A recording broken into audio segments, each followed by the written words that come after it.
This, I feel cautiously optimistic.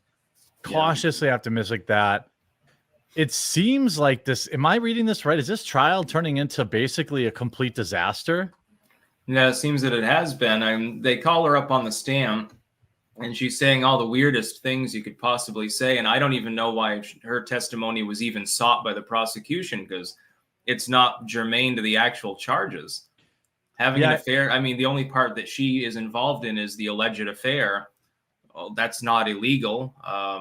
Paying hush money is not illegal. Yeah, even if it happened or it didn't happen, that's not. Yeah, she has no inside knowledge of the Trump payment system or anything like that. Even Trump allegedly, according to testimony the other day by Trump's, was it accountant or one of his lawyers there? Even Trump didn't handle that. I guarantee he didn't. Like he's too busy for it. Yeah, there's almost certainly some sort of fall guy in between him and, I 100% believe that a check was written and paid. I mean, I 100% believe that happened. Yeah. Like that's the one thing that a lot of people don't understand about people that vote for Trump is that like, we're not all morons. Like we know that Trump, isn't the most highly refined guy. We know he likes his skirts, Always has. I mean, he's burned through 3 wives, all of which he's cheated on. Right. We know this. It's like, who cares? Yeah, what does that have to do? How does that affect me? Does it raise my taxes? No. Does it cause a war? Well, maybe. If you look at Helen of Troy or something like that, there is a historical precedent there, I suppose. Yeah, I remember caught sleeping with the Slovenian prime minister's wife or something. Yeah, I always thought it was funny because I remember when the left was on the Adderall thing, like, oh my God, he does Adderall. I'm like, I'd rather have a president who works 20 hours a day on Adderall benders than one that works like 20 minutes a day and is asleep the rest. I don't care about nobody cares about that stuff. It's so weird. Meanwhile, one of their biggest heroes, JFK, was notorious for using coke and a womanizer. Yeah, like Bill Clinton smoked weed. Obama smoked weed, did coke. He probably smoked in the White House. So I don't care. Yeah, I never cared about any of it. Clinton had his mind. Clinton got on TV and lied to America about banging Monica Lewinsky. I did not have sex with that woman. Yeah. It depends on what your definition of sex is, of course. Yeah, that's right. Yeah, I put a cigar in, but my dick never went inside of her. So I probably did, but I don't buy that. Yeah, he was plowing her all the time, guaranteed. And probably others that had more discretion than to speak out publicly. Yeah, there was never any I was pretty young when that happened, so I was like, ooh, scandalous. But now I thought it was funny at the time. Well, the whole thing was hilarious. He got busted because there was a cum stain on her dress. Yeah, I remember semen streaked dress was the catchphrase. Yeah. She kept it. I don't know what she was. By the way, shout out to Monica Lewinsky, who aged pretty well. She's like. I know she trolls on Twitter, actually. Yeah, I love that. Yeah. Shout out to her. I'm glad. Because I'm sure. I guess I don't remember all the details, but I don't think that she outed him. Did she? I feel like it got out. Or maybe I can't recall whether Lewinsky actually made the claim originally. I think she did.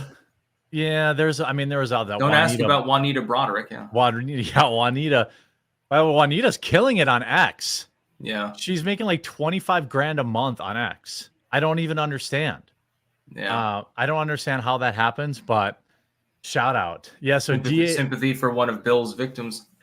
Yeah. It's like it's just a front. It's just, the Clinton Foundation has a bot farm that's like engaging with all of her tweets just to keep her happy. So DA Bragg, even CNN of all places was like, ugh. Yeah. Oops. Like, who cares about this?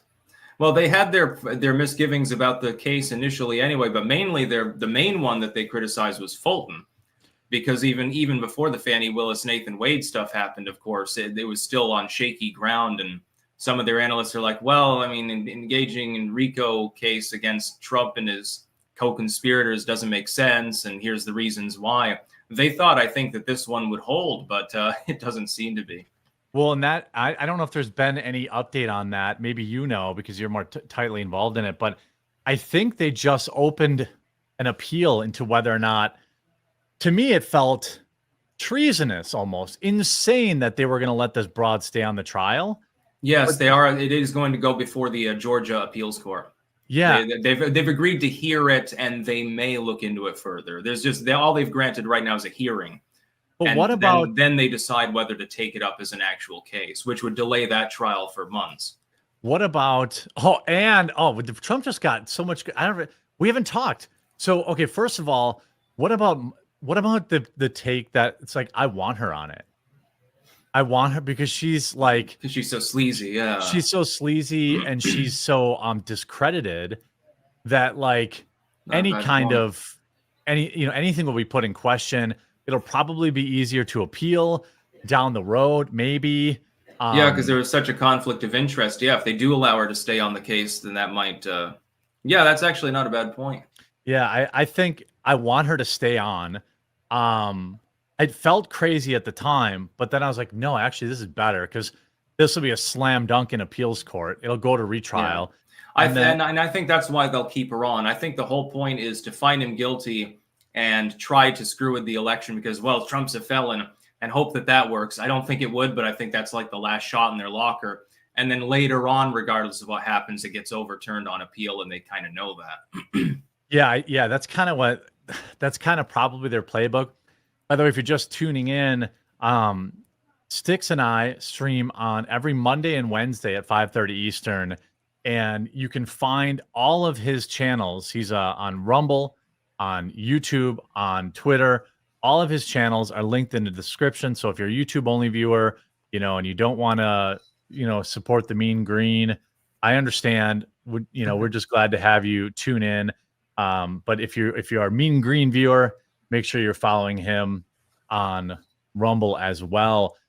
I think so the stuff in the Fannie Willis stuff is suspect. Then now the other thing you and I talked about the last time on Monday with Ron Coleman. Wait, did that happen already? Did they delay it indefinitely on Monday? I think so, yeah. It already had. Yeah, so I mean, all three of the criminal cases are beginning to fall apart completely. Yeah, Jack Smith, indefinite delay. Alvin Bragg, they stupidly trot Stormy Daniels up on stage. Fulton, Fannie Willis, Nathan Wade, and all the other problems there. Bigger gaffe, putting Stormy Daniels on the stand or putting the guy with one arm on stand in Kenosha. That's a close one, actually.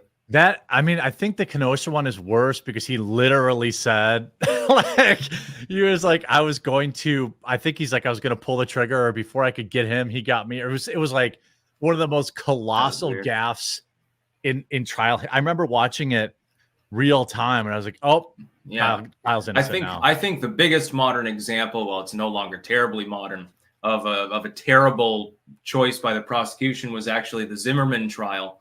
When they put, what was their name, Jeantel or something? Very bad. Yeah. That was probably the worst. He dropped the phone, and what did you hear? Grass sounds. Yeah. Can you read this? Can you read this letter? No, it's in cursive. It was very bad. That Zimmerman case, to me, that was the pinnacle. Yeah, that was brutal. He probably should have been found guilty. He turned out to. I disagree with that. You do? Yeah, I think Zimmerman was attacked and acted in defense of his life. Really? I guess I'm not. I guess from what I remember, I'm only looking through it with a modern lens of how his life is kind of spiraled nowadays. Well, he's exactly. I mean, he's an antagonistic dude, but I mean, imagine that everyone thinks that you're a murderer, and those that don't think that you're a murderer, they see you as some sort of white nationalist hero or something like that, and you've been dragged for months and months. Wasn't he brown? Prospects. Yeah, white Hispanic, yeah. Yeah, he's not. That was the other part that I loved, was that liberals always thought the term white Hispanic was verboten until that trial. It's the first time I ever heard a liberal utter that term. White Hispanic. Well, that seems derogatory. Yeah. that seems like, yeah, I'll have to go back. Okay, Zimmerman was a D-bag, but not guilty. Fair enough. Yeah. So the Florida thing gets delayed indefinitely, which means it's never happening.